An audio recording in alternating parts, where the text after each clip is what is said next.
नाज़रीन, शिकारपुर ज़िले के मदई शहर वेझो ॻोठ तराईअ में मरहूम सरदार हिम्मत अली ख़ान कमारियो जे चालीहे जी तक़रीब थी, जिते ख़ैरात फ़ी सबीलिल्लाह जो एहतमाम भी कयो वियो।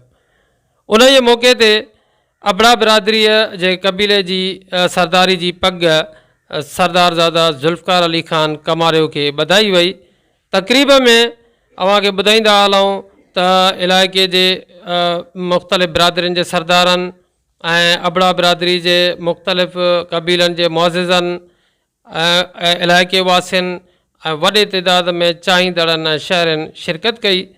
अवां हिन वक़्तु जेके लाइव मनाज़िर ॾिसो था, इहे तराईअ में कमारिया हाउस तराईअ में, जिते सरदारज़ादा ज़ुल्फ़कार अली ख़ान कमारियो खे अबड़ा बिरादरीअ जी सरदारी जी पग ॿधण खां पोइ बिरादरी जा माण्हू ऐं ॿिया मुबारकबाद ॾेई रहिया आहिनि। जी नाज़रीन, अवां ही जेके लाइव मनाज़िर ॾिसो था तराई मां, कमारिया हाउस तराई मां, जिते अबड़ा बिरादरीअ जी चीफ सरदारी जी पग जेका पाराई वई आहे सरदार ज़ुल्फ़कार अली ख़ान कमारियो खे, ऐं उन जी पग रस्म जी तक़रीब जे ख़तमु थियण खां पोइ माण्हू जेके आहिनि उन्हनि खे मुबारकबाद ॾेई रहिया आहिनि।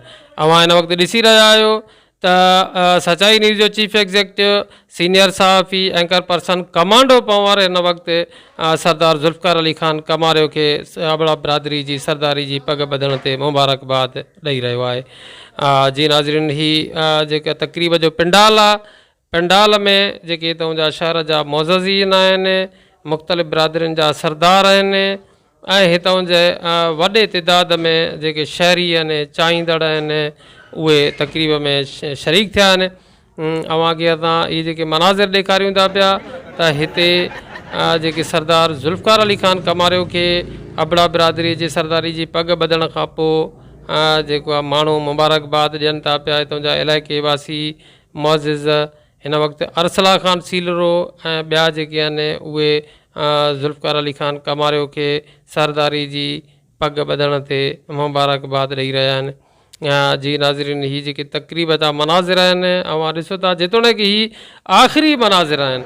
असां जी जेका रिपोर्टिंग आहे उहा देरि सां रिपोर्टिंग शुरू थी, उन जे करे जेके पहिरियां जेके मनाज़िर आहिनि उहे असां उहे रिकॉर्ड न करे सघियासीं। उन करे ही आख़िरी जेके मनाज़िर आहिनि उहे अवां ॾिसी रहिया आहियो।